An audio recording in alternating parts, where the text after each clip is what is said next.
আসসালামু আলাইকুম গাইস, আপনারা সবাই কেমন আছেন? আশা করি সবাই ভালো আছেন। মেসি এখন আবু সাইদ ভাইয়ের দোকানে।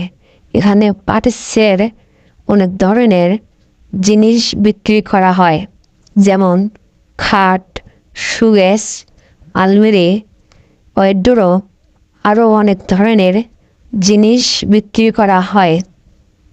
এখানে নগদ ও কিস্তিতে জিনিস বিক্রি করা হয়।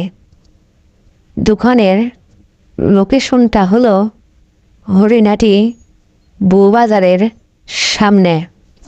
আবু সাদ ভাইয়ের ফোন নাম্বার ভিডিওয়ে স্ক্রিনে দেওয়া আছে। সবাইকে ধন্যবাদ।